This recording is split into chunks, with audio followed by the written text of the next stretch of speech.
What if I told you that the ancient world was speaking to us, not in whispers, but in bold, deliberate strokes carved into stone, etched into the earth, and woven into the very myths we've passed down for centuries? Picture this, a civilization so advanced, so forward-thinking, that they didn't just build monuments to glorify their own era, they designed them as time capsules, meant to bridge the gap between their world and ours. From the towering pyramids of Giza, aligned with celestial precision, to the sprawling Nazca lines visible only from the sky, these aren't just relics of the past. They're messages waiting to be decoded. Think about the last time you scribbled a note for someone you loved, tucking it away where only they'd find it. Now imagine that note had to survive not just years, but thousands of years. That's the scale of what ancient cultures attempted and achieved. They embedded their knowledge in everything from sacred texts to the very layout of their cities, as if they knew one day someone like you or me would come looking for answers. But here's the real question: why go to such extraordinary lengths? Were they warning us, guiding us, or simply leaving proof that they existed, that their stories mattered? This isn't just about archaeology or dusty old artifacts. It's about rediscovering a conversation that's been ongoing for millennia, one where we're finally beginning to respond. As we peel back the layers of time, we're finding that these clues weren't left by accident. They were placed with care, with intention, like breadcrumbs leading us back to truths we're only now beginning to grasp. So let's embark on this journey together, tracing the footsteps of those who came before us. By the time we're done, you'll never look at history the same way again. Because the past isn't silent, it's been talking to us all along. We just had to learn how to listen. Symbolic artistry was the ancient world's universal language, a way to encode meaning that could transcend time, culture, and even language itself. Take the intricate carvings adorning temples in Angkor Wat or the cryptic glyphs of the Maya. These weren't mere decorations, they were carefully crafted narratives layered with scientific, spiritual, and historical knowledge, meant to be read like books by those who understood their code. Consider the Olmec colossal heads, their stern faces gazing across centuries. Scholars still debate their purpose, but their sheer scale suggests they were never meant to be forgotten. They were bold declarations screaming into the future, "We were here." Then there's the artistry hidden in plain sight, patterns so subtle they evade casual observation. The labyrinthine floor mosaics of ancient Crete, for instance, mirror celestial maps. The Hopi tribe's rock art in the American Southwest encodes migration stories and prophecies in symbolic spirals and figures. Even the geometric precision of Islamic tilework isn't just aesthetic. It's a mathematical language preserving principles of sacred geometry that modern scientists are only now rediscovering. But why symbols? Why not just write everything down? Because symbols endure where words falter. Languages fade, empires collapse, but a spiral, a serpent, or a star, these speak across millennia. The ancient Egyptians knew this. Their hieroglyphs weren't just words, they were visual puzzles, blending literal meaning with deeper allegories. A single image could hold layers of wisdom, accessible only to those patient enough to decipher it. And that's the genius of their design. These symbols weren't just messages, they were tests. They rewarded curiosity, demanding engagement from future generations. Like a locked chest with no key, they whispered, "If you want our secrets, you'll have to earn them." So the question isn't just what they left behind, it's why they chose these particular clues. Were they teaching us how to think, not just what to know? The answers might be closer than we think, etched in stone, waiting for the right eyes to see them. Before words shaped our thoughts, symbols held the power to tell entire stories in a single image. The Anasazi people of Choco Canyon carved spirals into stone not as idle doodles, but as profound reflections of cosmic patterns. Some researchers believe these swirling motifs mapped the movement of the sun and moon, tracking seasons and celestial events with stunning accuracy. Meanwhile, across the ocean, Celtic artisans wove knots so intricate they had no beginning or end, a visual metaphor for eternity. Even the vivid animal figures in France's Lascaux caves, painted over 17,000 years ago, may have been more than simple hunting scenes. They could represent creation myths, spiritual guides, or even early star chart stories frozen in pigment, waiting to be understood. What's remarkable is how these symbols functioned like a secret handshake across time. Unlike spoken language, which changes with each generation, a spiral carved into rock today carries the same meaning it did 4,000 years ago. The ancient Egyptians perfected this concept with hieroglyphs that blended art and writing, where a single symbol could stand for a sound, an object, or an entire philosophical concept. The Olmecs of Mesoamerica did something similar, embedding their jaguar deities with layers of meaning about power, the underworld, and the cycles of life and death. But how did these cultures develop such sophisticated visual languages? The answer lies in their relationship with the natural world. The spiral petroglyphs of Choco Canyon mirror whirlpools, fern fronds, and galaxies patterns repeated endlessly in nature. The Celts drew inspiration from vines, rivers, and the interlacing branches of trees. Even the Nazca lines, those massive geoglyphs etched into the Peruvian desert, seemed to mirror underground water channels, turning the landscape itself into a map. This wasn't just observation, it was a form of communication with the universe. By encoding natural patterns into symbols, ancient cultures created a bridge between the seen and the unseen. A zigzag might represent lightning, but also divine power. A circle could depict the sun or the cycle of rebirth. These symbols became a way to hold conversations not just across generations, but with the forces of nature themselves. And the most astonishing part, we're still deciphering their messages today, proving that the most enduring languages aren't spoken or written, they're felt, seen, and remembered. The Maya didn't just build cities, they wrote poetry in stone, aligning their temples and causeways with the dance of Venus and the journey of the Milky Way. At Decode, the pyramids became earthly mirrors of celestial bodies, their precise positioning capturing the rhythm of the cosmos. This wasn't astronomy for its own sake. It was a declaration. Human existence was inseparable from the greater cosmic order. The same reverence for nature's patterns appears in the Olmec's jade carvings, where water droplets and river currents transformed into sacred art. To them, these weren't mere decorations but tributes to the life-giving force that sustained their world, a visual hymn to the cycles of rain and renewal. Across continents, ancient cultures turned to nature not just as a resource but as the ultimate teacher. The ancestral pueblones of Choco Canyon tracked the sun's path with such precision that their buildings cast shadows marking solstices down to the minute. In Ireland, Newgrange's passage tomb was designed so the winter solstice sunrise would flood its inner chamber with golden light, a feat of engineering that blended spiritual awe with mathematical genius. These weren't coincidences, they were deliberate acts of alignment, as if these civilizations were saying, "The answers are all around you, just learn to read them." But the most fascinating revelations often came from the living world. The Lakota Sioux star maps didn't just chart the heavens, they echoed the migrations of buffalo herds, tying celestial events to earthly survival.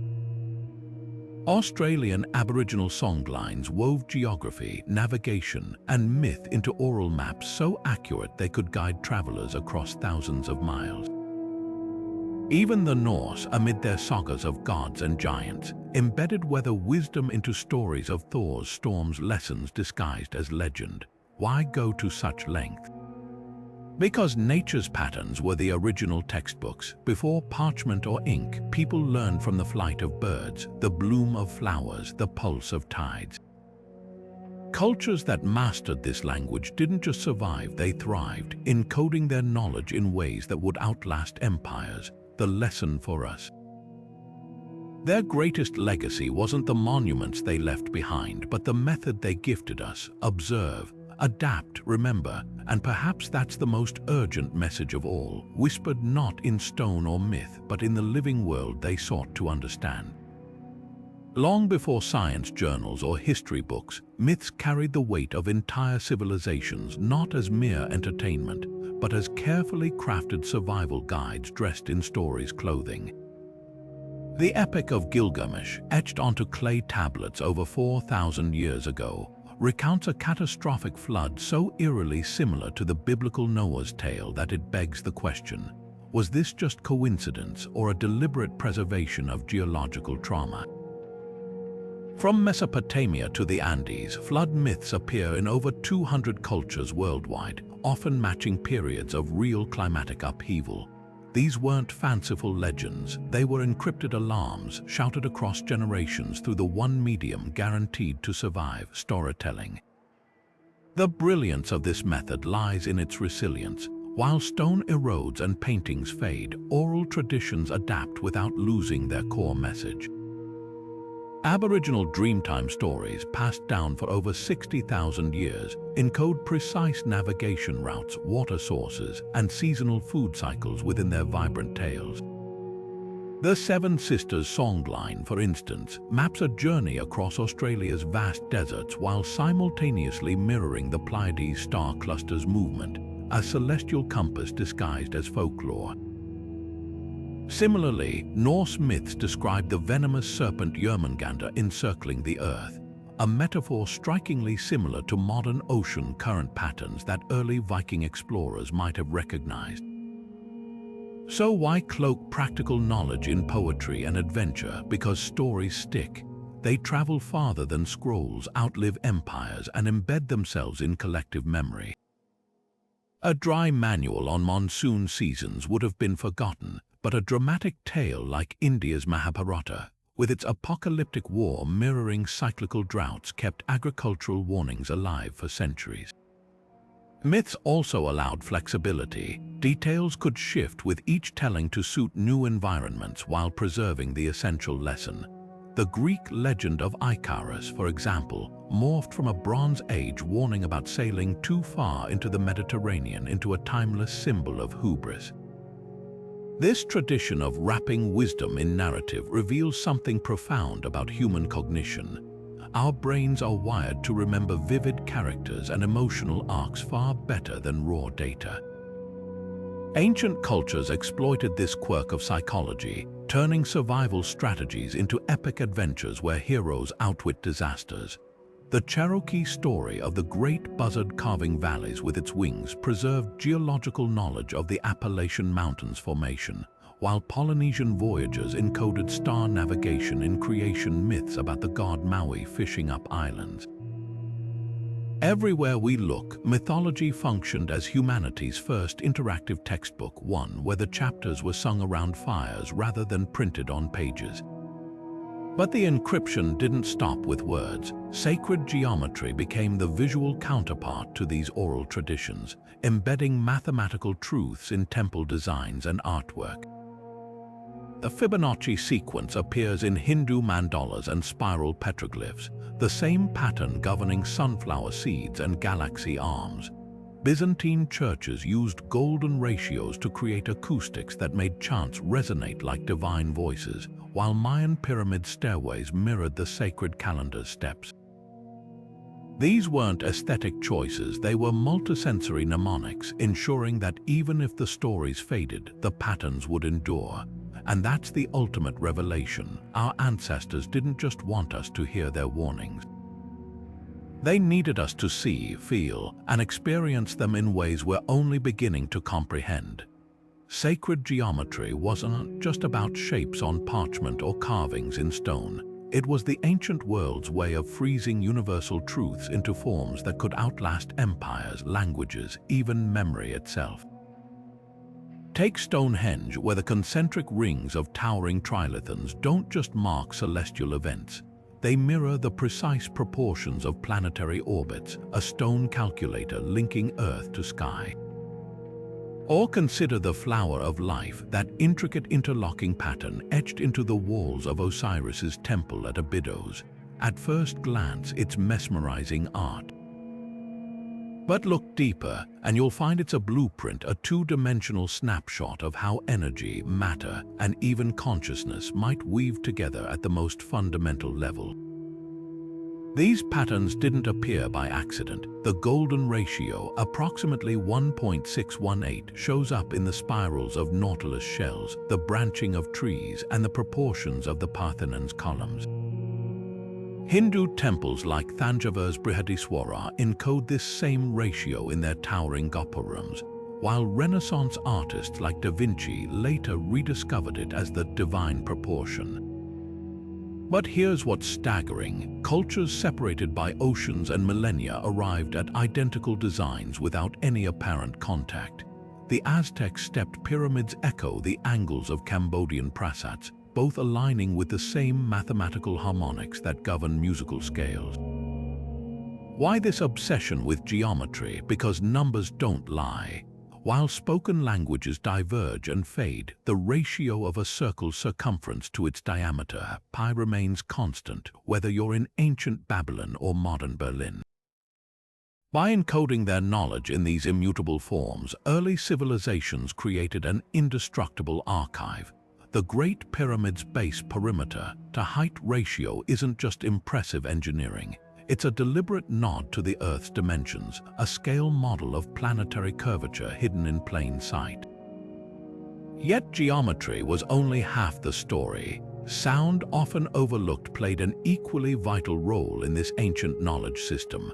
Tibetan monks chanting in harmonic resonance can shatter stone, a phenomenon mirrored in the acoustic properties of Malta's hypogeum, where certain frequencies cause the entire underground temple to hum like a tuning fork. The Mayas' ball courts weren't just sporting arenas. Their walls amplified whispers into roars, turning games into sonic experiments. Even Greek theaters, with their parabolic designs, could project unamplified voices to thousands, a feat modern architects still struggle to replicate. This marriage of math and music reveals a profound truth. Our ancestors didn't just see the universe as static shapes, but as vibrations, frequencies, a cosmic symphony where geometry was the sheet music. The Sanskrit concept of Nada Brahma, the world is sound, wasn't poetry. It was physics. When Chartres Cathedral's labyrinth mirrors the harmonics of Gregorian chant, or when Egyptian hieroglyphs depict gods holding rods that resemble modern tuning forks, we're glimpsing a lost science that treated reality as something both measurable and mystical. What's most compelling isn't just their accuracy, but their intent. These weren't secrets hoarded by elites, but messages left in the open, waiting for future generations to piece together. Like a parent teaching a child to read, they gave us the alphabet, circles, ratios, frequencies, and trusted we'd eventually understand the words. And perhaps that's the real revelation. Their greatest monument wasn't any single structure, but the language itself, whispered in stone, sung in sacred spaces, and written across the skin of the earth. The chirping echo bouncing off Kukulkan's pyramid steps isn't just an architectural accident, it's a deliberate sonic signature, mimicking the cry of the sacred Quetzal bird. Clap your hands at the base of those towering stairs, and the sound transforms midair, as if the stones themselves remember the jungle's vanished songs. This isn't isolated magic. Halfway across the world, in Malta's underground hypogeum, certain chambers hum at exactly 110 Hz, a frequency modern scientists have found can shift brainwaves into meditative states. The ancients weren't just building structures, they were crafting instruments, tuning entire spaces to frequencies that could alter perception. So why embed sound into stone? Imagine standing in a Mayan temple during the equinox, sunlight slithering down the serpent-carved balustrade as the air thrums with echoes designed to mirror sacred bird calls. This wasn't theater, it was multisensory storytelling where architecture, astronomy, and acoustics fused to create an immersive experience. The Quetzal's echo tied the pyramid to the heavens, The bird itself was considered a celestial messenger, its feathers more valuable than gold. By weaving its cry into the stones, the Maya blurred the line between earth and sky, turning ritual into something you didn't just witness but felt in your bones. The hypogeum takes this further. Its oracle chamber amplifies voices into eerie, resonant vibrations that seem to come from everywhere and nowhere. Speak certain tones and the room itself answers, as if the walls have been waiting millennia to converse. Recent experiments suggest these frequencies might stimulate the brain's parietal lobe, reducing ego-centered thinking and heightening collective awareness, an acoustic blueprint for communal trance. Similar sonic tricks appear in Ireland's Newgrange, where narrow passageways amplify chanting into a roar, and in Greece's Epidaurus Theatre, where a dropped coin on stage can be heard perfectly from the back row. But here's the revelation. These cultures shared no known contact, yet arrived at identical acoustic principles. Was there a lost science of sacred sound passed down through secret traditions? The clues point to celestial inspiration. Kukulkan's chirp aligns with Venus's appearances, while the hypogeum's resonance matches solstice sunlight angles. Even the Great Pyramid's inner chambers vibrate at frequencies resembling Earth's natural electromagnetic pulse. It's as if ancient architects mapped the cosmos not just in stone, but in hertz, translating planetary movements into audible vibrations. Perhaps sound was their ultimate time capsule. Written languages fade, but a note sung into a perfectly tuned chamber lasts as long as the stones stand. When modern researchers hummed Gregorian chants in Chartres Cathedral, they discovered the notes matched the labyrinth's proportions, a hidden musical score in the floor. Similarly, Tibetan monks claim their low-frequency chants can levitate stones, a claim that echoes bizarrely with Egypt's legends of sound-moving obelisks. Coincidence or proof that our ancestors wielded acoustic technologies we're only beginning to rediscover? The deeper we listen, the clearer the message becomes. These weren't random echoes, they were conversations with the divine, with the cosmos, and crucially, with us. A Maya priest might have said the Quetzal's call summoned gods, but today it summons something equally powerful, our curiosity. Every chirp, every reverberation is a breadcrumb left in sound waves, inviting us to follow the trail back to a world where science and spirit sang the same note. And if we quiet ourselves long enough to hear it, we might just decipher the next verse.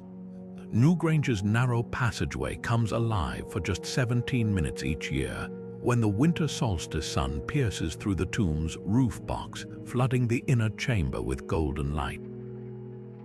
This wasn't just architectural genius, it was a carefully choreographed dance between stone and sunlight, designed to mirror the cosmic cycle of death and rebirth.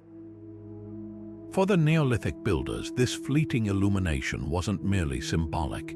It was a direct conduit between the living and the ancestors, a moment when time itself seemed to stand still. And they weren't alone in this celestial obsession. Half a world away, the Dakota people etched precise star maps into the granite cliffs of Minnesota's Jeffers petroglyphs, carving the constellations they relied on to track buffalo migrations and predict seasonal shifts. These weren't random sketches, they were survival manuals written in the language of the cosmos. What's astonishing isn't just the accuracy of these ancient sky watchers, but the universality of their methods. From Egypt's Great Pyramid, whose shafts align with Sirius and Orion's belt, to Chichen Itza's El Castillo, where the equinox sun casts a serpentine shadow slithering down the steps, cultures separated by millennia and geography arrived at the same conclusion. The heavens were the ultimate clock, compass, and calendar. The Chumash of California painted celestial maps on cave walls using radiant mineral pigments, while Polynesian navigators memorized the rising and setting points of hundreds of stars to traverse the Pacific without instruments. Each of these systems shared a common thread. They translated the ephemeral movements of celestial bodies into permanent terrestrial markers, yet some knowledge wasn't meant for everyone. The Egyptian Book of the Dead contained star maps so precise they could guide souls through the Duat, the realm of the dead, but only priests understood their full significance.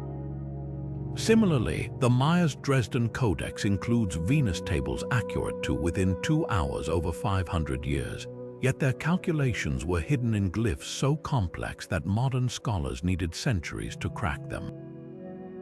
This duality, public monuments aligned with the cosmos, paired with secret texts, suggests a deliberate stratification of knowledge.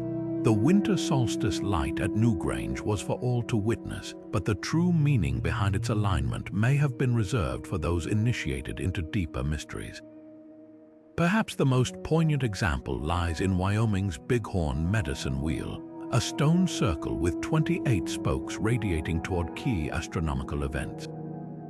For the Crow Nation, it wasn't just a celestial observatory, it was a sacred classroom where elders taught that human lives followed the same cyclical patterns as the stars above.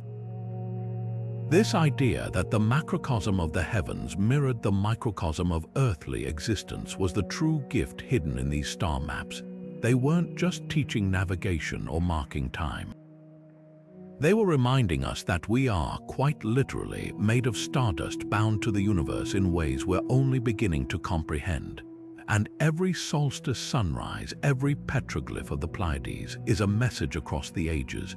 You belong to something far greater than yourself. The proof is written in the stones and painted across the sky. Some messages weren't just hidden in symbols, they were locked behind linguistic labyrinths so intricate they've resisted centuries of scrutiny.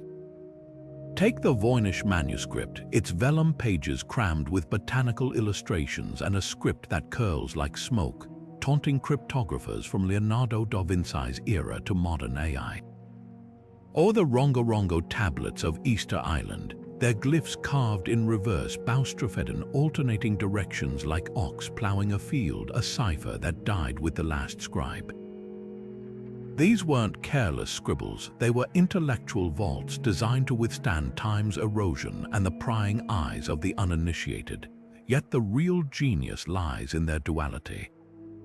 While the Voynich and Rongorongo texts remain sealed, other works like the Emerald Tablet of Hermes Trismegistus allow translation only to reveal layer upon layer of riddles.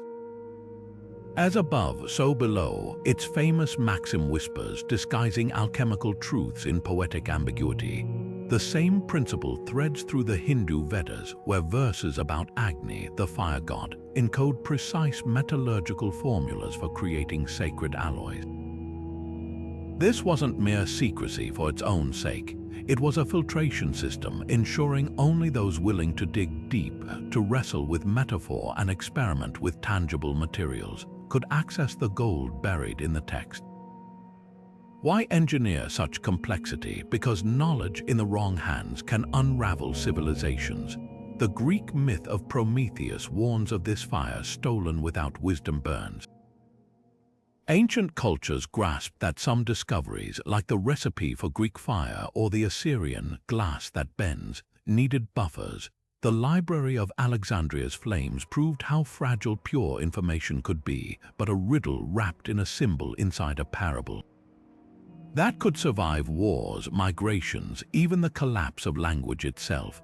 Durability was the other masterstroke. The Sumerians baked their cuneiform tablets into ceramic, ensuring fires that destroyed cities only hardened their records. Egyptian scribes mixed charcoal and gum Arabic into ink that clung to papyrus for millennia, while the Dead Sea Scrolls' animal hide parchment was cured with salts from the very caves that sheltered them. Even the Maya's bark paper codices, though perishable, were copied and recopied across generations, embedding their astronomy into oral traditions as backup. This combination of encryption and endurance suggests something profound. Our ancestors weren't just preserving knowledge, they were curating it. Like a librarian who locks rare manuscripts behind velvet ropes, they wanted their wisdom found, but only by those who'd sweat for it. The Nazca lines demand aerial perspective to reveal their forms. The pyramid's mathematical codes require modern satellites to decode, and the Voynich manuscript. It still waits, patient as a sphinx, for the right mind to whisper the password. Perhaps that's the ultimate lesson. True understanding isn't handed down, it's earned, one riddle at a time. The Rosetta Stone didn't survive by chance. Its basalt surface was chosen with the same deliberate care as a librarian selecting acid-free paper for rare manuscripts. Unlike fragile papyrus scrolls that crumble to dust, this volcanic rock endured 2,000 years of Nile floods and desert sands, preserving the key that would later unlock Egyptian hieroglyphs. The Inca understood this principle too, recording census data and epic poetry not in perishable books, but in quippers, cotton cords knotted in patterns so resilient they've been found intact in high-altitude tombs, their coded histories waiting patiently for modern scholars to untangle them. Even the mysterious Baghdad battery, its clay jar housing a copper cylinder and iron rod, hints at intentional preservation. Had it been gold foil instead of solid gold, corrosion would have erased all traces of what some believe was an ancient electrochemical experiment. This wasn't just practical, it was philosophical. When Aztec priests polished obsidian into prophetic mirrors, they weren't merely crafting tools. They were working with a material that resists weathering, its volcanic glass remaining translucent for millennia. The same foresight appears in China's Tang dynasty, where alchemists etched immortality recipes onto jade tablets, knowing the stone would outlive empires. These choices reveal a radical understanding of time.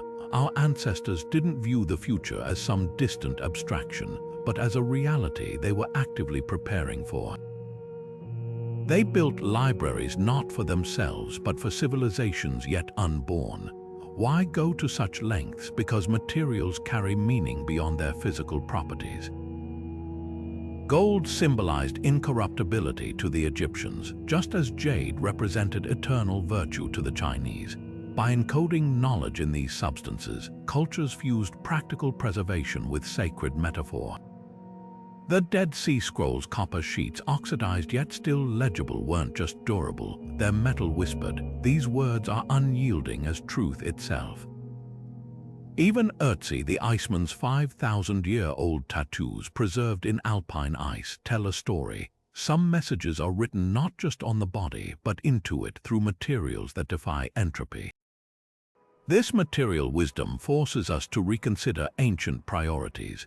Modern museums fight climate-controlled battles against decay, while the Olmecs simply carved their colossal heads from volcanic basalt monoliths, stones that laugh at humidity. The real revelation isn't their technical skill, but their temporal mindset. They didn't think in years or generations, but in epochs. When a Mayan scribe chose to carve a calendar prophecy into a stele rather than paint it on bark paper, they were making a wager. Someone, someday, will need this more than I do. The true genius lies in how these materials often concealed their own importance. The humble quipu looked like simple cordage to Spanish conquistadors, who burned them as pagan trifles, missing the data hidden in plain sight. Likewise, the Antikythera mechanism's bronze gears were dismissed as nautical debris for centuries before X-rays revealed an astronomical computer. Perhaps that was the ultimate safeguard, crafting knowledge into forms so ordinary, so utilitarian, that only the curious would recognize their worth. In doing so, they guaranteed their messages would reach not just any future, but the right one where minds equipped with patience and perspective could finally hear them speak. For the Maya and the Vedic scholars, time wasn't a straight road leading to some distant horizon. It was a spinning wheel, turning through ages of gold and iron, light and darkness, with each revolution whispering the same essential lessons. The Mayan long count calendar didn't just track days. It mapped entire cosmic cycles, predicting not just solstices but the rise and fall of civilizations with eerie precision. Their Dresden Codex contains Venus tables so accurate they could still be used today, but these weren't mere astronomical records. They were temporal guideposts left behind because the Maya knew their world would end not permanently, but as part of an inevitable recurrence. This concept of cyclical time wasn't unique to Mesoamerica. Hindu scriptures describe 4 yugas, epochs that repeat like seasons, each lasting hundreds of thousands of years, with humanity forgetting and rediscovering itself in an endless loop. The Hopi took this further, carving prophecy rocks that show identical spirals for past and future catastrophes, as if to say, the flood will come again. The fires will return. Here's how we survived last time. But how do you leave instructions for people who won't exist for millennia? The answer lies in symbolic redundancy, layering the same message in multiple forms, like a safety net woven from myth, architecture, and art. Take the global flood myths, the Mesopotamian epic of Gilgamesh, the biblical Noah, the Aboriginal rainbow serpent. All describe deluges so similar they can't be coincidence.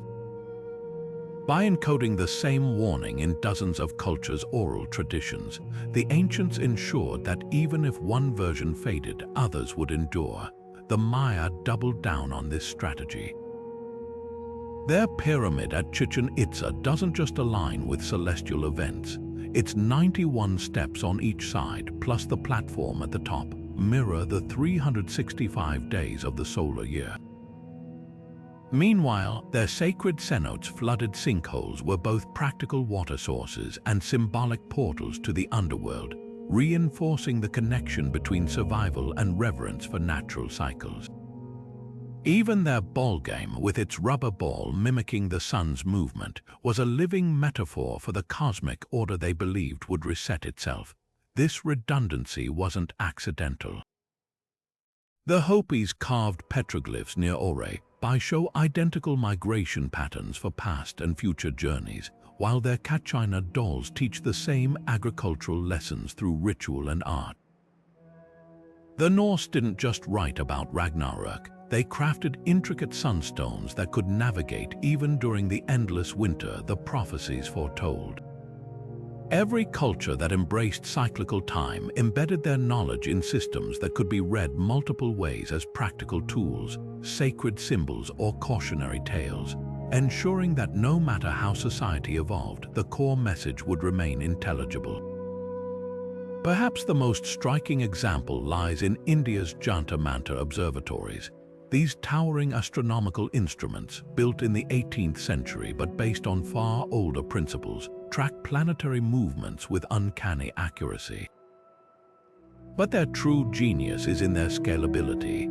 A trained astronomer could predict monsoons, while a farmer might simply note when the shadow touched a certain mark to plant crops. The same stone spoke to scholars and peasants alike, just as the pyramid spoke to priests and laborers. This is the heart of their design. By weaving knowledge into the fabric of daily life, calendars dictating harvests, myths shaping moral codes, architecture mirroring the heavens, they made forgetting impossible. The lessons weren't locked away in vaults. They were sung over cradleboards, danced in solstice ceremonies, etched into the very tools people used to survive. And that's their final, masterful stroke. They didn't just leave clues for the future. They made sure the future would need those clues to endure. The wheel turns, the patterns repeat, and the stones keep whispering not just to us, but to those who will come after when the cycle begins again. What do the Pleiades star cluster, the Great Pyramid, and a Navajo sand painting have in common? On the surface, nothing. But look deeper, and you'll find the same story told in stone, pigment, and starlight, a safety net of knowledge woven across cultures. The Greeks called those 7 stars the daughters of Atlas, forever fleeing Orion. The Maori of New Zealand saw them as Matariki, a celestial sign for planting crops. And the Aztecs tracked their movement to predict the rainy season. This isn't just shared fascination, it's proof of a deliberate strategy. When one thread of understanding frayed, another held firm. The pyramids embody this principle perfectly. While Egypt's monuments grab headlines, similar structures dot every continent, from the stepped ziggurats of Mesopotamia to Cambodia's temple mountains like Angkor Wat. Even Indonesia's Gunung Padang, a terraced megalith older than Stonehenge, echoes the same sacred geometry. why this global obsession with stacking stones toward the sky. Because pyramids aren't just tombs or temples, they're three-dimensional textbooks. Their angles encode mathematical constants, their alignments map celestial events, and their durability ensures the lesson lasts. When the Spanish burned Mayan codices, they couldn't torch the stone astronomy lesson standing in plain sight at Chichen Itza, but the ancients didn't stop there. They layered their lessons like a painter applying glazes, myth reinforcing architecture, reinforcing oral tradition.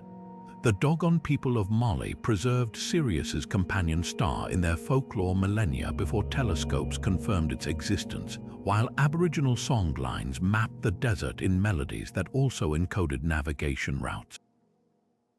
The Norse wrapped navigational wisdom in sagas of Thor's hammer striking storms from the sky, ensuring sailors remembered the signs of approaching squalls. Each version acted as a backup. If the stones eroded, the stories remained. If the songs faded, the carvings endured. Now, hyperspectral imaging peels back layers of paint on Egyptian tombs to reveal lost mathematical formulas. Lidar scans strip away jungle canopies to expose Mayan cities aligned with forgotten star paths. Machine learning deciphers Indus Valley script by detecting patterns invisible to the human eye. For the first time, we're not just finding clues, we're seeing how they interconnect. The constellations whisper to algorithms, the pyramids reveal their algorithms, and suddenly the bigger picture emerges. What seemed like scattered fragments are actually pieces of a grand, intentional design, one that's been waiting patiently for us to develop the tools to finally read it. The most exciting part, we're only beginning.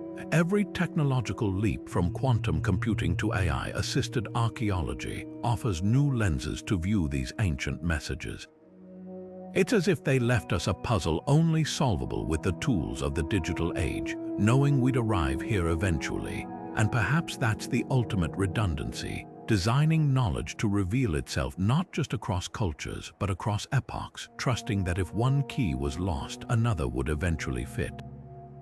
Hidden beneath the Amazon's emerald canopy for centuries, sprawling cities suddenly materialize on Lidar screens not as ruins, but as crisp geometric grids of roads and plazas, their outlines so precise they could have been mapped yesterday. This isn't just archaeology, it's time travel. The same airborne lasers that peeled back layers of vegetation in Cambodia to expose Angkor Wat's true scale are now rewriting history in South America, revealing civilizations like the Kuhukugu, whose terraced farms and fish weirs suggest a harmony with the rainforest we're only beginning to understand. These discoveries aren't accidental.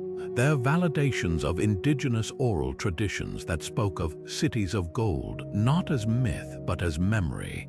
Meanwhile, artificial intelligence crunches through ancient scripts like a linguistic locksmith.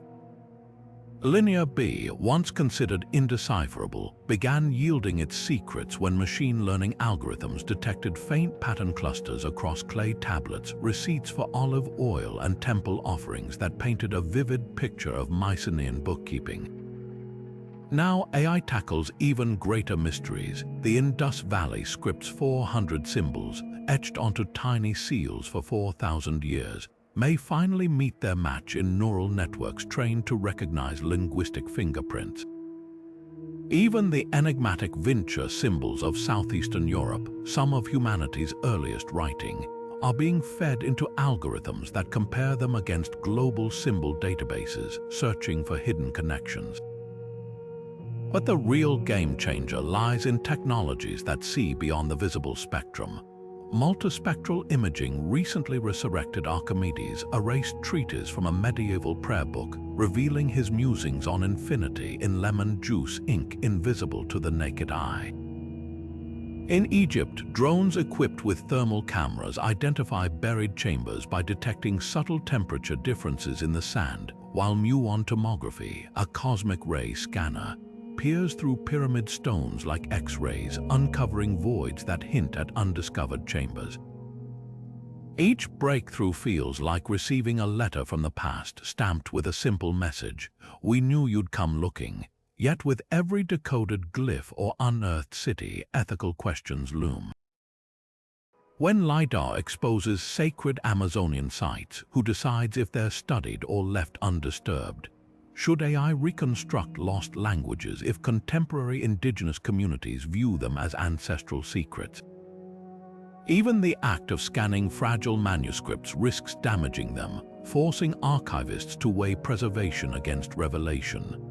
The Maya might have encoded their calendar in stone intentionally, but what of cultures that buried their dead with delicate birch bark scrolls or painted their histories on eroding cliff faces? Perhaps this tension is the final lesson our ancestors embedded in their clues. Their messages weren't meant to be easy. They required patience, respect, and sometimes the wisdom to know when to stop digging. As our tools grow more powerful, we're not just uncovering their world, we're being tested by it.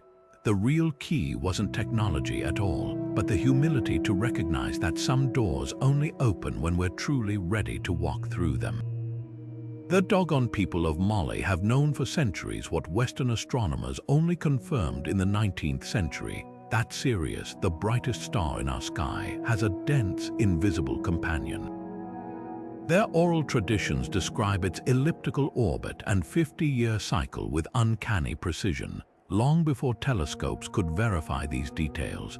Yet for decades, scholars dismissed this as coincidence or contamination from modern sources. This pattern repeats globally. When Aboriginal elders interpret ancient rock art not as primitive doodles but as legal documents marking water rights and territorial boundaries, or when Maori genealogists recite navigational charts that match undersea topography, their knowledge is often relegated to folklore rather than recognized as sophisticated data preservation. The ethical dilemma cuts deep. When does interpretation become appropriation? And who gets to decide what counts as valid knowledge? Take the case of the Kennewick Man, a 9,000-year-old skeleton found in Washington state in 1996. Scientists fought to study the remains, while local tribes insisted they belonged to their ancestors and demanded repatriation.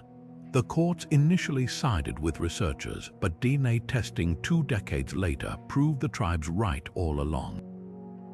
Similarly, when British archaeologists reconstructed the face of a 3,000-year-old Egyptian mummy named Jebelin Man without consulting modern Egyptians, the backlash was swift. Locals saw it as another act of outsiders defining their heritage for them. These conflicts reveal a fundamental tension: the pursuit of academic knowledge versus the right of cultures to steward their own past. Yet there are glimmers of progress.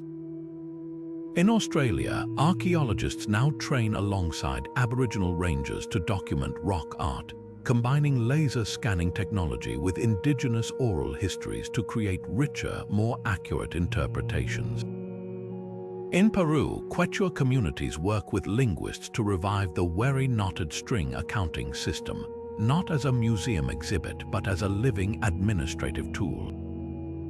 Perhaps the most transformative shift is in who gets access. The Chauvet Caves replicas allow public engagement without compromising the original's fragility, while digital repatriation projects return scanned artifacts to source communities via 3D printers. The real breakthrough comes when we stop asking, what can we extract from this culture, and start asking, what can we learn with them? The Maya calendar isn't just a curiosity for mathematicians. It's the heartbeat of contemporary Maya communities who still use it to plant crops. The Navajo night chant isn't merely an anthropological specimen. It's a living, healing ritual.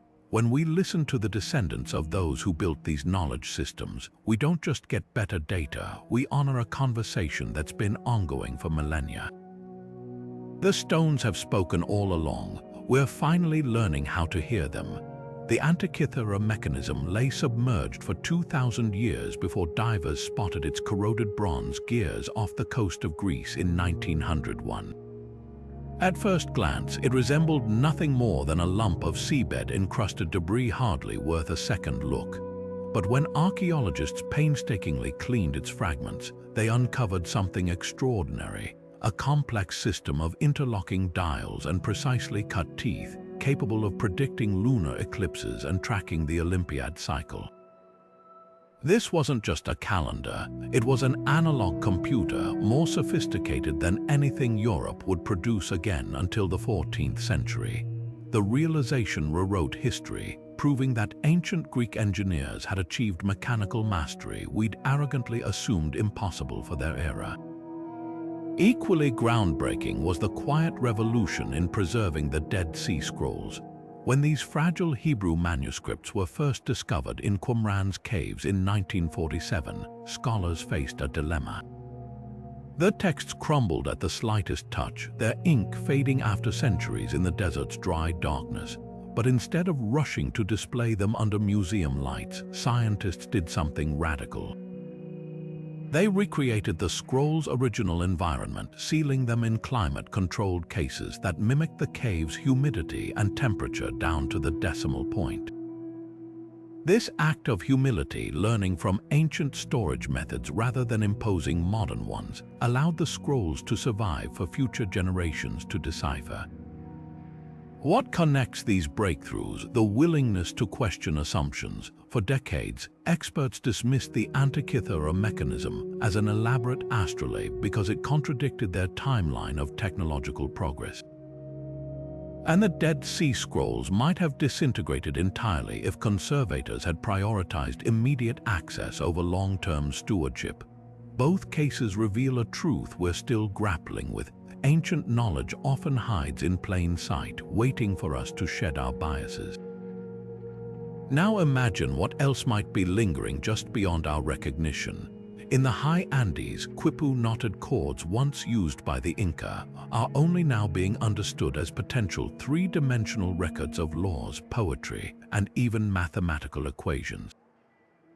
Meanwhile, in a Turkish museum basement, the world's oldest known map, a 9,000-year-old fresco from Çatalhöyük, shows a volcanic eruption so accurately that modern geologists used it to date the event. These artifacts whisper the same question: how many other rocks in our museums or forgotten ruins hold secrets we've yet to recognize? The answer might lie in collaboration. Just as marine archaeologists teamed up with mechanical engineers to reconstruct the Antikythera mechanism, and linguists worked with chemists to stabilize the Dead Sea Scrolls, tomorrow's discoveries will demand interdisciplinary leaps. Consider the Nazca lines visible fully only from the air. Their purpose remained elusive until anthropologists consulted contemporary Andean farmers who recognized them as ritual pathways linked to water sources. Or take the recent decoding of Mayan glyphs, which accelerated dramatically when epigraphers realized they represented syllables rather than whole words. A breakthrough that came from comparing modern Mayan languages with their ancient counterparts. This is the real lesson etched into these success stories. Decoding the past isn't about brute force or singular genius. It's about patience, perspective, and the humility to admit that sometimes the primitive cultures we study were far ahead of us in ways we're only beginning to grasp. As we turn our attention to remote sites like the Amazon's hidden cities or Siberia's permafrost tombs, we do well to remember that the next great revelation might not come from a flashy gadget, but from listening to the land, to descendants, and to the quiet wisdom encoded in artifacts we've mislabeled for centuries. The mechanisms and scrolls were just the beginning. The real treasures await where we least expect them. High in the Mongolian steppe, weathered granite pillars stand sentinel, their surfaces carved with leaping stags and enigmatic symbols that have watched over the grasslands for 3,000 years. These dear stones remain some of archaeology's most puzzling artifacts, not because they're hidden, but because their sheer remoteness preserved them like time capsules. Unlike the looted pyramids of Giza or the reconstructed temples of Rome, these stones have never been moved, their carvings never scrubbed clean by overzealous restorers. Each groove tells an untouched story, one that nomadic herders still whisper about around campfires, linking the stones to ancient sky-worshipping rituals. Isolation acts as both protector and curator. Off the coast of Japan's Yonaguni Island, a submerged monument of terraced steps and angular platforms lies 25 meters beneath the waves. Some argue it's a natural formation, while others see the hand of a lost civilization. What's undeniable is that the ocean's embrace shielded it from human interference. Unlike coastal ruins ravaged by storms or tourism, Yonaguni's structures, if man-made, remain frozen in their original state, their edges sharp, their purpose uncorrupted by later reinterpretations. The sea, ironically, became the perfect archive. Then there's the Tarim Basin's mummies, their Caucasian features and felted wool garments astonishingly preserved by the Taklamakan Desert's dry sands, a natural mummification process so effective that even tattoos remain vivid after 4 millennia. These weren't just bodies, they were time travelers carrying linguistic clues in their DNA that rewrote theories about Bronze Age migration. Their graves, undisturbed until modern excavations, contained perfectly intact cheeses, the world's oldest, musical instruments, and even ephedra twigs that hinted at prehistoric medicinal knowledge. Remote sites like these don't just offer artifacts, they deliver entire worlds suspended in isolation. Yet this very isolation now hangs in the balance. Mongolia's permafrost, which has safeguarded frozen tombs for centuries, is thawing at alarming rates, exposing organic materials to decay. Rising sea levels threaten to erode Yonaguni's structures before we can definitively study them. Even the Tarim mummies face new risks as shifting weather patterns introduce humidity to once arid crypts.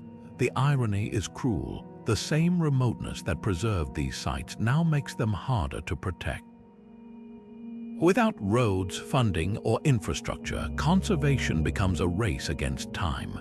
But urgency breeds innovation. In Mongolia, archaeologists partner with drone operators to map deer stones across vast distances, creating digital twins before erosion claims them.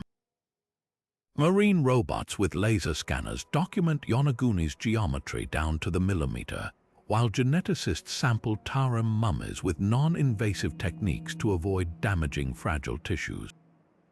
These efforts reveal a paradigm shift. We're no longer just discovering the past, we're stewarding it. Remote ruins remind us that some messages aren't meant to be shouted from city squares. They're whispered across centuries, waiting for the right moment and the right technology to be heard. The question is whether we'll heed them before the winds, waves, and warming silence them forever. Climate change isn't just rewriting our future, it's unearthing our past at a pace we can barely manage. In Norway's mountainous Lenbreen Pass, melting ice patches reveal Viking mittens still supple as the day they were dropped, iron-tipped spears gleaming against the moss, and even wooden skis used 1,000 years before alpine resorts existed. These finds should be cause for celebration, but there's a cruel twist. The same thaw that exposes them also dooms them. Artifacts preserved for centuries in nature's deep freeze now crumble within weeks of hitting warm air, their fibers disintegrating like sugar in rain. It's a brutal paradox: the climate crisis giveth, and the climate crisis taketh away. Meanwhile, along India's Gulf of Combat, rising tides claw at the foundations of Dwarka, a city long dismissed as myth until marine archaeologists identified its submerged walls matching descriptions in the Mahabharata. The stone blocks, carved with spirals that may represent ancient ocean currents, now face erosion from intensified cyclones and saltwater corrosion. Similar battles rage worldwide. Chile's Chinchorro mummies, the oldest artificially preserved bodies on Earth, are decaying as coastal humidity penetrates their desert tombs. Scotland's Orkney Islands, home to Neolithic villages older than the pyramids, watch helplessly as storm surges eat away at their fragile coastal archaeology. The scale of the crisis has forced archaeologists to triage history itself. Using satellite data and predictive modeling, teams now rank sites by vulnerability, calculating which Viking longhouse or Mayan mural will succumb next. In Greenland, researchers rushed to document newly exposed Norse farmsteads before seasonal rains wash away delicate wood carvings. In Belize, Lidar scans pinpoint Mayan structures along eroding riverbanks, prioritizing digs where the earth is literally slipping away beneath them. It's a heartbreaking calculus: save what we can, mourn what we can't, and accept that some stories will be lost before we even hear them. Yet this urgency carries an eerie resonance with the very warnings left by the civilizations now under threat. The Maya recorded decades-long droughts in their calendars, their cities abandoned as water sources failed. Rapa Nui's Moai statues stand as silent sentinels to deforestation and ecological collapse. The parallels are impossible to ignore. We're witnessing the same environmental shifts that toppled empires.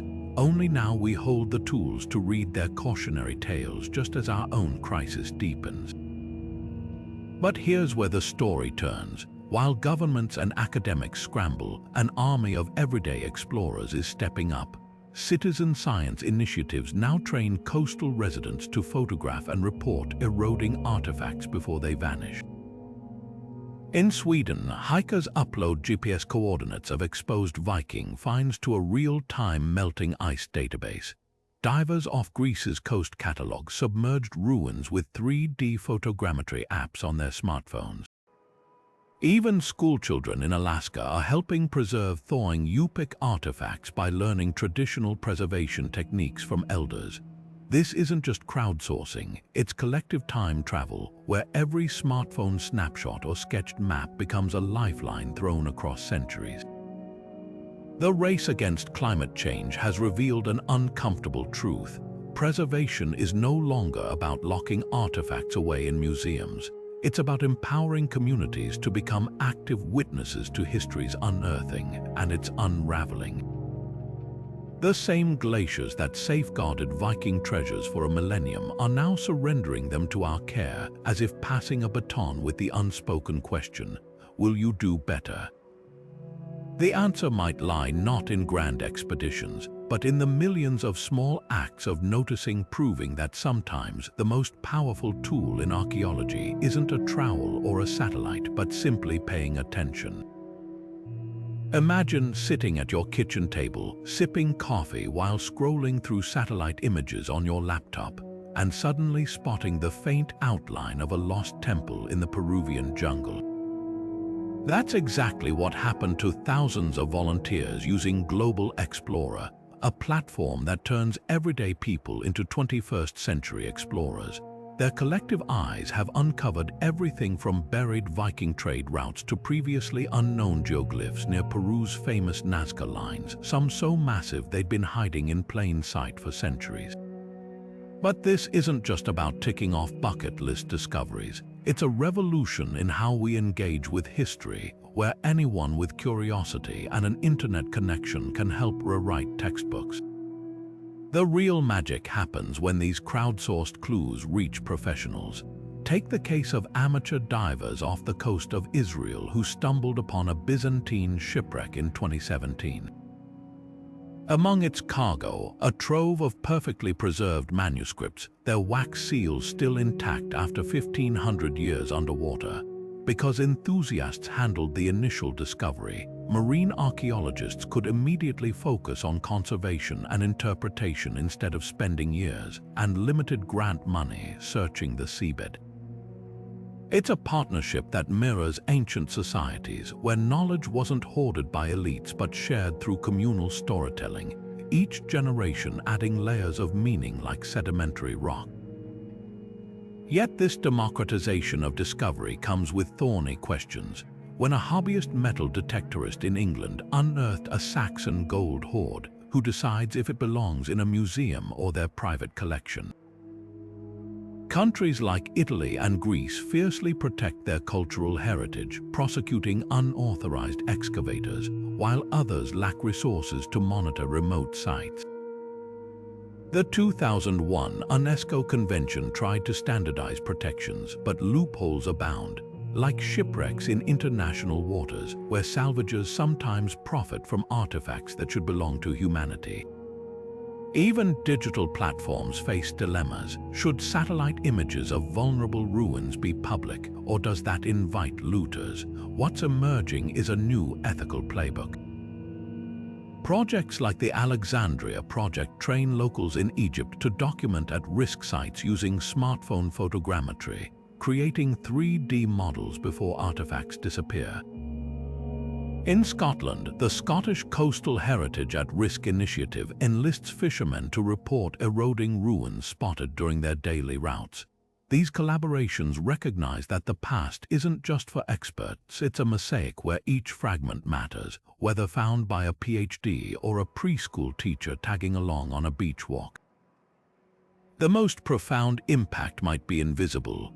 When a retiree in Ohio identifies a potential Maya causeway in a Guatemalan rainforest scan, or a high schooler in Norway pins a Viking Age forge on a crowdsourced map, they're not just aiding research, they're forging personal connections across time and space. That's the true legacy of this movement, transforming history from a spectator sport into a collective endeavor, where every pair of eyes adds another thread to the tapestry. And as more voices join the conversation, we're learning that sometimes the most important discoveries aren't made with shovels or satellites, but with shared curiosity. Legal protections for ancient sites often resemble a game of tug-of-war between preservation and plunder. Take Petra, Jordan's rose-red city carved into cliffs. While UNESCO World Heritage status shields it from overt destruction, looters still tunnel beneath its monuments, hunting for untouched tombs. The challenge isn't just about thieves in the night, it's about systemic gaps. International treaties like the 1970 UNESCO Convention aim to curb trafficking, but enforcement is patchwork. A fragment smuggled from Cambodia might surface in a London auction house with falsified provenance papers, leaving courts tangled in jurisdictional knots. Meanwhile, local guards patrol sites like Peru's Machu Picchu with little more than flashlights and radios, outmatched by organized networks that rake in billions on the black market. Ownership disputes add another layer of tension. Greece's century-long campaign to reclaim the Elgin marbles from the British Museum isn't just about marble, it's about identity. The Parthenon sculptures, chiseled in the 5th century BCE, were hauled to England in the early 1800s by Lord Elgin, who claimed Ottoman permission.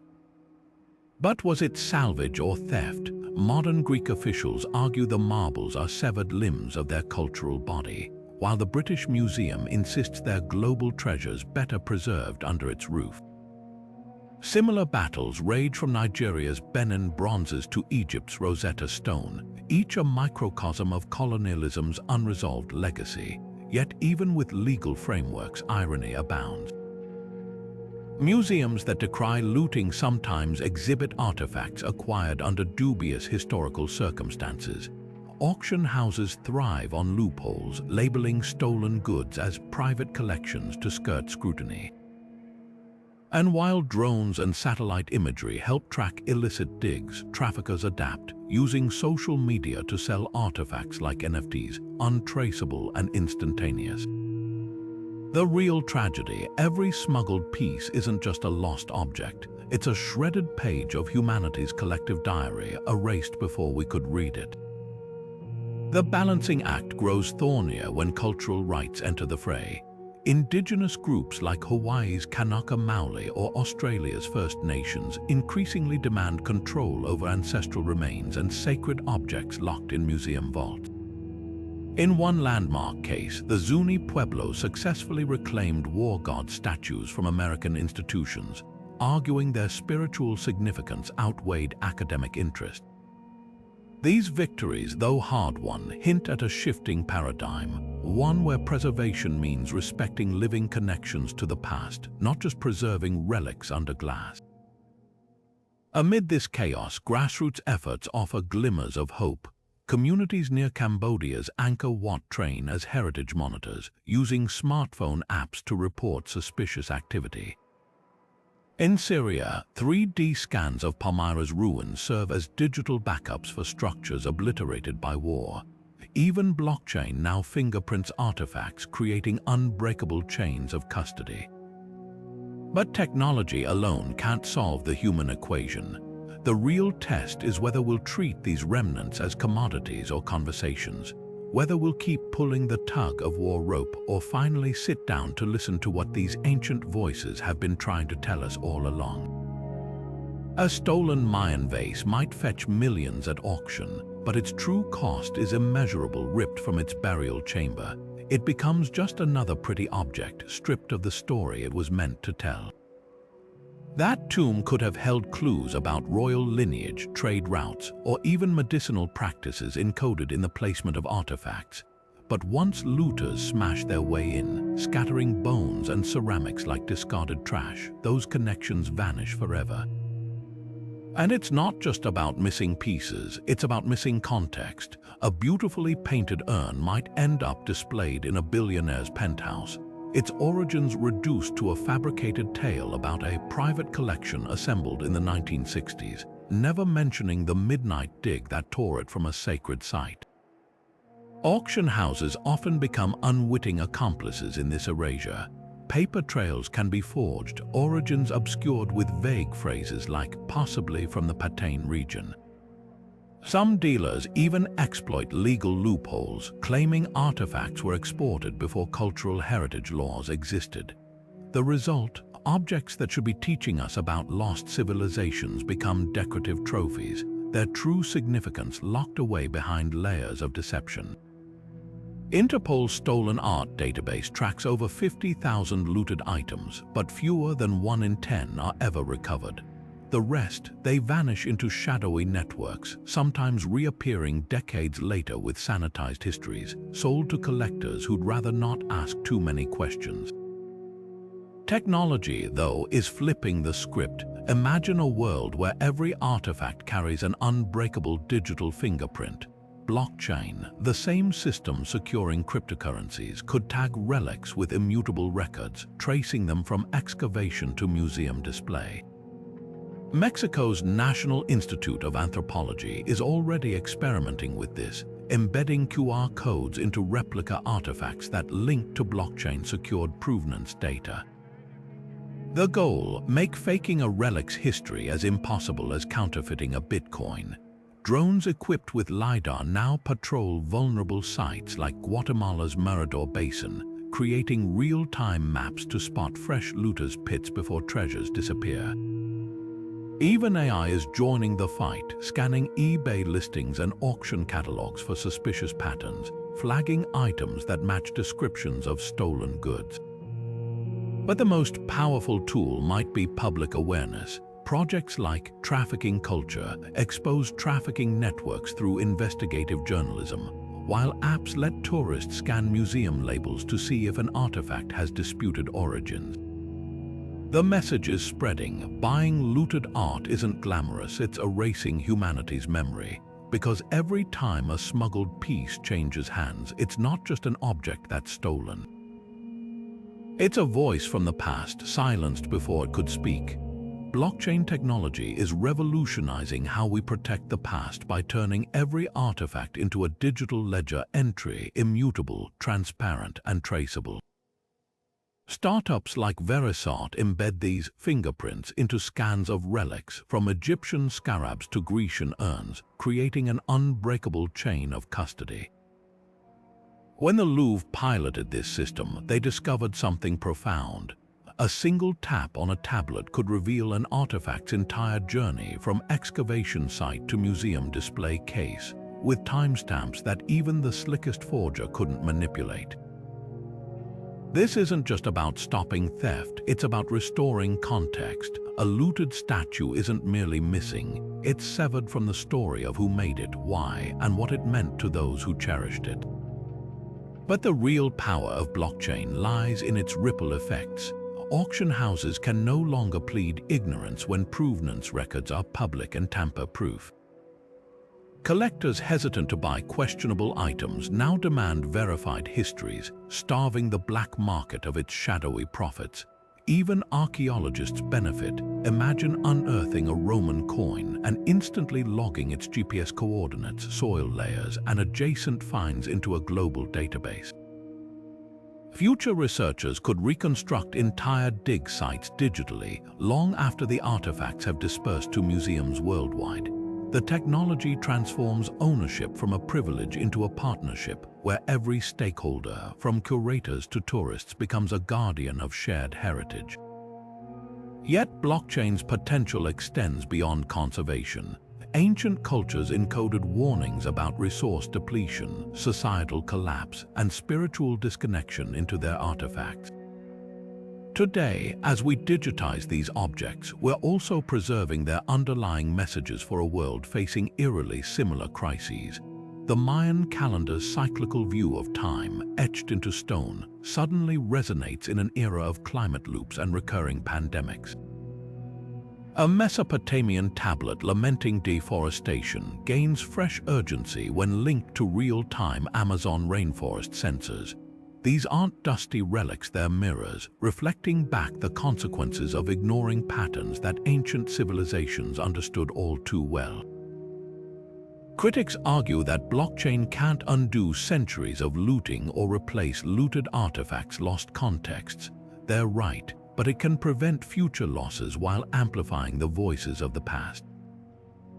When a museum visitor scans a QR code on a Peruvian textile and learns it was woven by women honored as keepers of celestial knowledge, that object transforms from a display case curiosity into a living thread of culture. The tech doesn't just protect artifacts, it reanimates them, turning silent stone and clay into teachers for a world that desperately needs their lessons. And perhaps that's the most fitting tribute we can offer, using the cutting edge to ensure the wisdom of antiquity isn't just preserved but heard.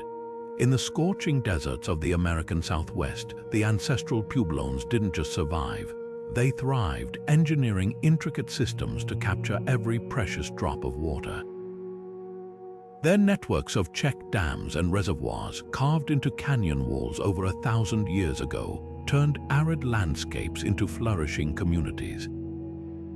Fast forward to modern Arizona, where engineers are now resurrecting these ancient tactics, building green infrastructure that mimics the Pueblones' rainwater harvesting techniques.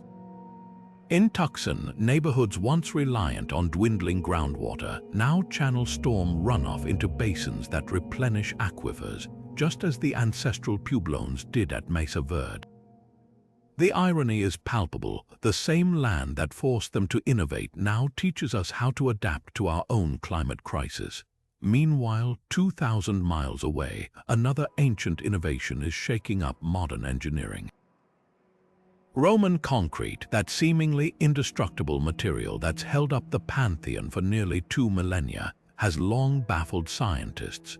Recent breakthroughs reveal its secret lies in volcanic ash and lime-classed ingredients that allow microscopic cracks to self-heal by forming new minerals when exposed to water. Boston engineers are now testing this living concrete for seawalls battered by rising tides, while Dutch researchers embed similar compounds into bike paths to reduce maintenance. The Romans, it turns out, built with the future in mind, creating structures that didn't just withstand time, they adapted to it. These examples expose a striking paradox. Civilizations separated by centuries often arrive at identical solutions when facing existential threats. The Khmer Empire's sprawling Anchor reservoirs, designed to withstand monsoons and droughts, mirror California's proposed smart aqueduct system. Similarly, the floating gardens of the Aztecs' chinampas that turned swamp into farmland inspire modern hydroponics in urban food deserts. The pattern is undeniable. Survival leaves fingerprints, and those who pay attention can read them like blueprints. Yet there's a haunting lesson beneath these success stories. The ancestral Pueblones abandoned their cliff dwellings when severe drought struck in the 1300s, dispersing into smaller, more adaptable communities. The Maya transformed their cities into sustainable garden herbs as soils depleted.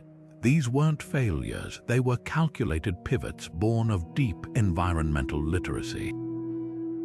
Contrast that with our modern approach, pumping deserts full of golf courses, paving over wetlands, then acting surprised when nature pushes back. The difference.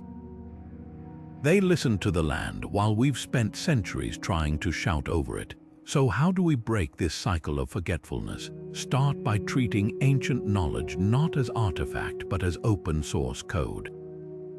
Indigenous fire management practices, once dismissed as primitive, now inform wildfire prevention in Australia and the American West. The same wind-catching towers that cooled Persian palaces millennia ago are being retrofitted into Dubai's skyscrapers. Even something as simple as the Norse tradition of storing seeds in permafrost, recently revived in Norway's Svalbard Global Seed Vault, shows how foresight transcends eras. The real test isn't whether we can replicate these techniques, but whether we'll embrace their underlying wisdom. That resilience isn't about dominating nature, but dancing with it. The Puebloans didn't conquer drought, they learned its rhythms. The Romans didn't defy time, they invited it to collaborate. As our own crises escalate, their greatest gift isn't the concrete mix or the irrigation ditch, but the mindset that created them. Because adaptation isn't a one-time feat, it's a conversation across generations, and for the first time in centuries, we're finally picking up the line. Imagine walking into a classroom where kids aren't just memorizing dates from textbooks, they're charting celestial alignments at Stonehenge with augmented reality, or building scale models of Machu Picchu's earthquake-resistant terraces. This isn't science fiction, it's the future of education where lost knowledge isn't relegated to footnotes but brought to life as urgent, vibrant lessons. Right now, most schools still teach history as a linear march of wars and political leaders, skipping over the ingenious ways ancient cultures decoded the cosmos or harnessed their environment. But from the Australian outback to the Andes, pioneering educators are flipping the script, weaving archaeoastronomy, indigenous hydrology, and symbolic languages into STEM and humanities curricula. The result, students aren't just learning about the past, they're inheriting its tools. Take the Maori concept of Whakapapa, a genealogical framework that connects land, ancestors, and living communities. New Zealand schools now integrate it into geography lessons, showing how oral traditions preserved volcanic eruption cycles for centuries, knowledge that's validated by modern seismology. Similarly, in Arizona, Tohono O'odham elders partner with science teachers to demonstrate how their ancestors' desert farming techniques, like waffle gardens, conserved water with precision rivaling modern irrigation tech. These aren't just cultural showcases, they're survival blueprints for a planet grappling with climate collapse. Technology is the game changer. VR headsets transport students to Choco Canyon at solstice sunrise, letting them witness how ancestral Puebloans choreographed their buildings with the sun's movements.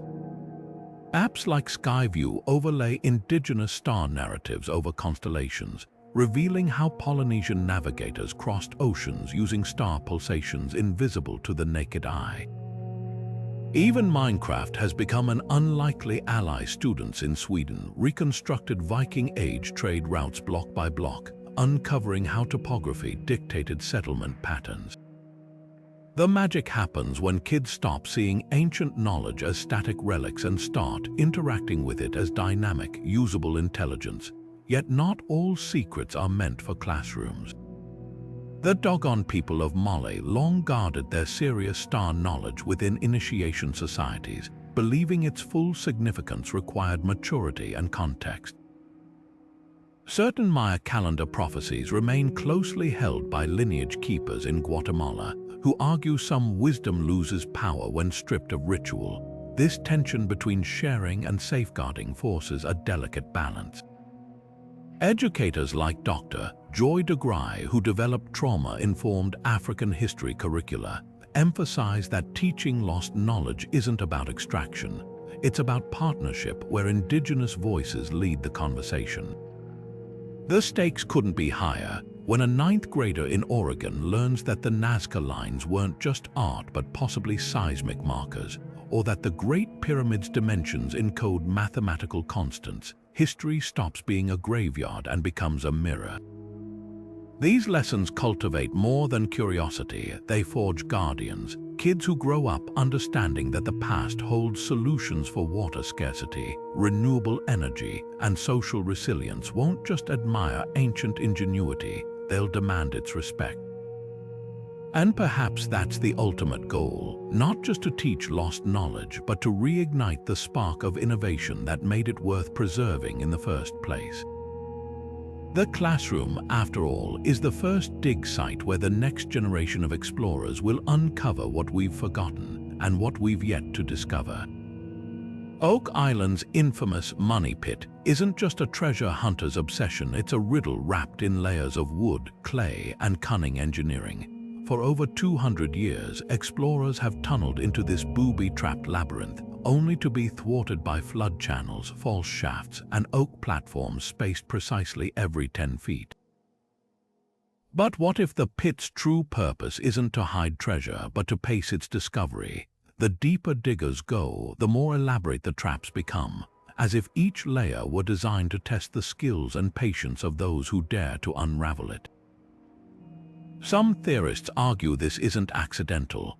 They point to medieval Templar legends suggesting the island was a vault for sacred knowledge texts or artifacts deemed too volatile for the medieval world, deliberately buried with safeguards to ensure they'd only emerge when society could comprehend them. This idea of time-release knowledge takes on eerie plausibility when you examine the Vatican's secret archives. Behind those airtight doors lie 53 miles of shelving crammed with manuscripts, some so controversial they've been sealed for centuries. Take the Liber Linteus, a linen book preserved by sheer chance when it was cut into strips and wrapped around an Egyptian mummy. Its Etruscan text remains largely untranslated, not because it's impossible to decode, but because access is tightly controlled. Even more tantalizing are the rumored Sibylline books, ancient Roman prophecies said to contain world-altering revelations, so potent that emperors decreed only appointed priests could read them, and only in times of existential crisis.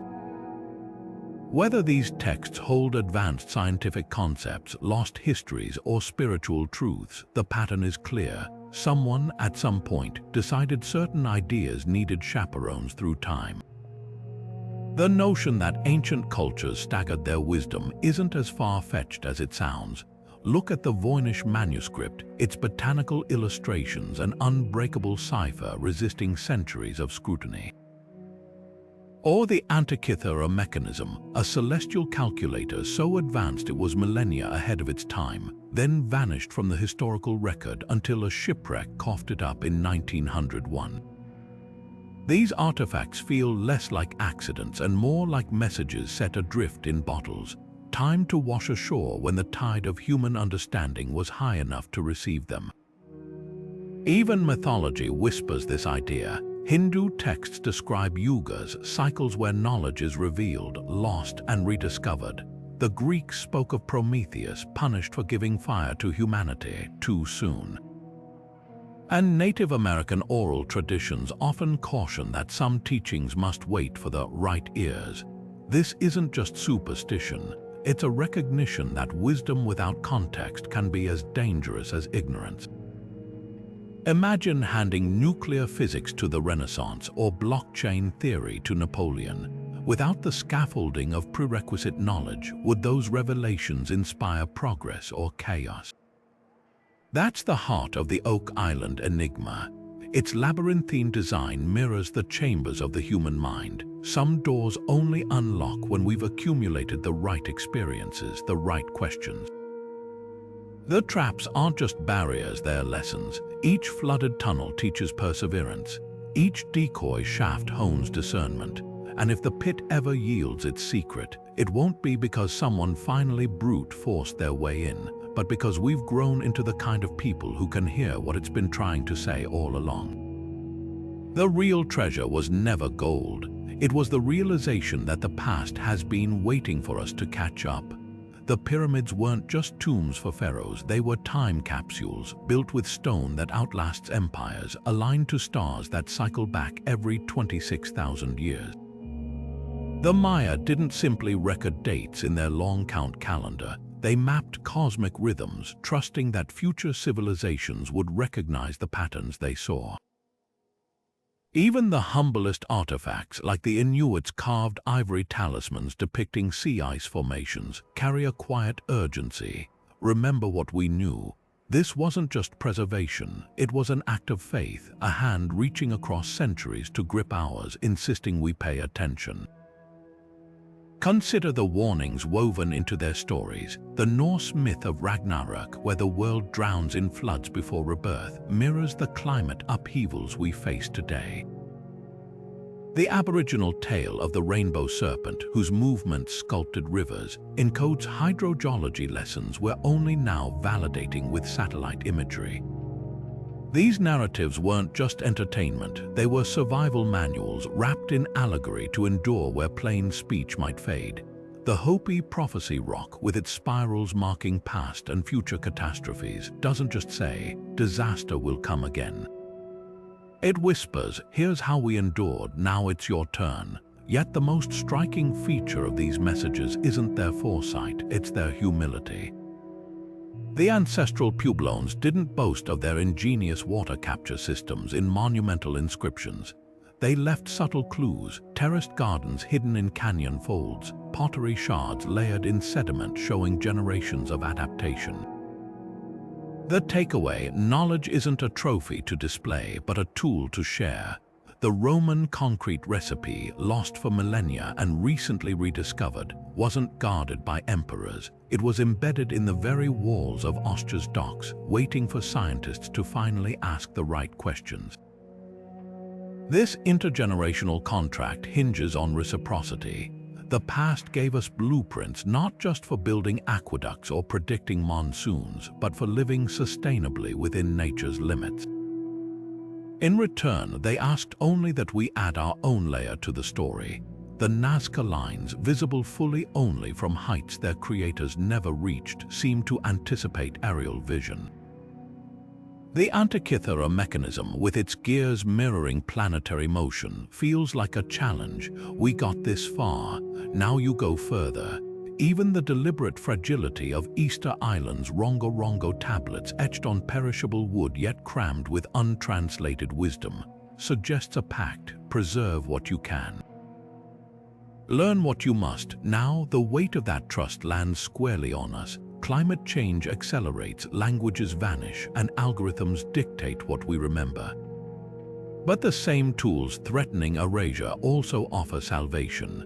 Blockchain can anchor artifacts to immutable provenance. Lidar scans reveal lost cities without displacing a single stone. Crowdsourced archaeology invites the global community to become stewards, not spectators. The choice isn't just about honoring the past, it's about earning the future. When the next civilization sifts through our digital rubble, will they find careless ruins? Or will they uncover our own deliberate clues, left with the same fierce hope that one day someone would care enough to look? We've walked through temples aligned to stars and decoded symbols carved with the precision of a cosmic clock. Now comes the humbling realization: these weren't just messages from the past. They were gifts for the future. Every flood myth, every solstice marker, every seed vault buried in permafrost carries the same implicit question: will you be wiser than we were? The Maya tracked Venus cycles not for bragging rights, but because they knew civilizations rise and fall in rhythm with the skies. The ancestral Pueblones didn't engineer cliff dwellings for postcards. They crafted survival blueprints for descendants they'd never meet. This changes everything about how we view history. Those primitive cultures we once pitied, they were futurists. The Nazca didn't etch giant glyphs in the desert because they lacked paper. They chose a canvas that would outlast languages, empires, even climate shifts. The Egyptians didn't mummify pharaohs to hoard gold. They preserved knowledge in anatomy, chemistry, and sacred geometry, trusting we'd one day understand its value. Their greatest innovation wasn't the pyramid, it was the patience to plant trees whose shade they'd never sit under. So where does that leave us? For the first time, we're both the inheritors and the architects of this intergenerational dialogue. When Norwegian engineers replicate Roman self-healing concrete to fortify seawalls, or California farmers adopt wary terrace agriculture to combat droughts, we're not just reviving old tricks. We're proving that wisdom transcends time. But here's the catch: ancient civilizations often collapsed when they stopped listening to their own warnings. Easter Island's toppled moai weren't just statues, they were receipts for ecological overdraft. The difference this time, we have their receipts and ours. That's why this isn't really an ending, it's a handoff. When you pause next time before scrolling past that article about rediscovered Inca roads or Indus Valley water systems, remember, you're not just reading history. You're receiving a baton. The same hands that painted Lascaux' bison also left brushes behind, as if saying, your turn. So as the camera pans out on those cliff dwellings and star maps, the real question isn't what amazed you most in this journey. It's what you'll etch, build, or preserve that will make some future viewer gasp and whisper, they were trying to tell us something. The comments below aren't just a forum, they're the next layer of the message. Hit subscribe not for more videos, but because the conversation across millennia only works if we keep talking back.